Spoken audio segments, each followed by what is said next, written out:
Bukesi mawar kuning saged? Saged. Mriki kula iki luman karo wong-wong nggih. Nuwun Pak Gareng. Mas Gareng, Gareng. mawar kuning saged? Mboten. Nggih pun, nggih.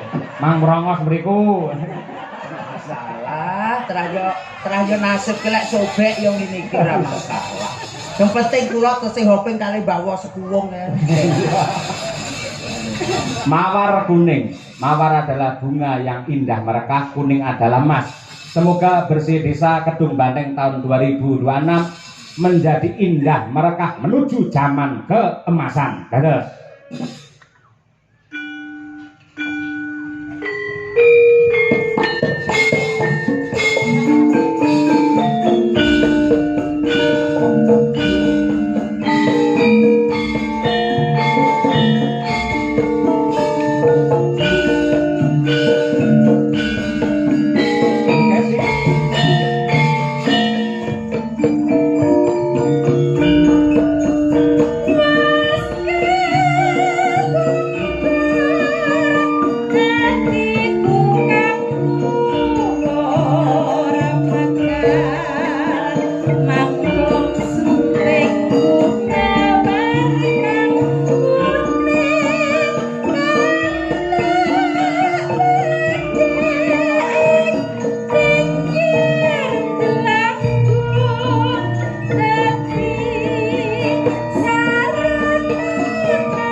Kaya ngono kuwi lho Mas Gareng, endah seni budaya iki kaya ngono kuwi. Leres. Kula ditresnani dulur wonten ing Laladan Kedung Banteng. Nggih. Wong kena diarani keserasian di antara kita dan kita. Leres. Kula bersih desa iki dienekne sedaya masyarakat Kedung Banteng manggih kawilujengan kebagaswarasan, slamet donya, slamet akhirat, kabeh usahane iso lancar. Ora ana bebenduk, ora ana mala sing tumiba marang sapa wae. Leres. Mila bersih desa menika kejawi atur hormat dumateng para leluhur ingkang gabat wonten ing Dung Banteng. Dan yang terpenting adalah wujud syukur kepada Gusti ingkang nyipta jagat. Yang ketiga nenggih melestarikan budaya dan ajang silaturahim. Menawi bersih desa ngeten niki mbuh agamane apa, mbuh golongane apa, mbuh biyen nyoblos apa, ning yen wis kumpul dadi sak lapangan anane mung seneng ndonga bareng untuk kesejahteraan warga masyarakat Dung Banteng. Leres Mas, apa lu pedahe wong ki lek arep guntuk-guntukan. Apa pedahe wong-wong arep kleru-klerukan ora cukup sangka niku. Kula kok persatuan dan kesatuan itu harus tetap dibangun supaya desa itu menjadi maju dan selalu menjadi idaman di Kabupaten Ponorogo. Amin. Nggih. Menika kathah sanget nawala ingkang tumibeng pangkon Mas Gareng. Nggih, Pak Cahyo. Saka katresnanipun sedaya para warga. Dari PJ Kepala Desa Dung Banteng Bapak Soni Saifullah SE ngersakake lagu Pepeling kalian Gala-gala. Dari BPD Desa Kedung Banteng ngersakake lelagon Ninggal Katresnan. Dari perangkat Desa Kedung Banteng request lagu Gadis Manis Kalimantan. Niku prawan Kalimantan. Iya. Kalih negara angin apa ya? Apa? Niki negara angin. Heeh, negara angin. Jadi duka niku kula dhewe nggih mboten ngerti kok. Nggih, ngene Durna ngatas marupa. Ayo. Nyuwun lagu kagem sedaya. Nggih. Saping Gunung Mbak Elisa. Warga Kedung Banteng. Nggih. Terus saking Bumdes warga makmur Desa Kedung Banteng ngersakaken podang kuning kalian sesideman. Dari Bapak BPD Kedung Banteng kepada YTH Bapak Dalang kami mohon gending Kidung Wahyu Kolosibo kalian Kapilut dipun aturaken dumateng sedaya lembaga desa lan warga masyarakat Kedung Banteng. Semoga ayem tentrem dan guyub rukun. Amin. Terima kasih BPD Kedung Banteng. Nggih, menika lek mboten salah niku adikipun Pak Karyono. Oh nggih ta? Nggih. Oh nggih. Nggih. Assalamualaikum warahmatullahi wabarakatuh. Waalaikumsalam.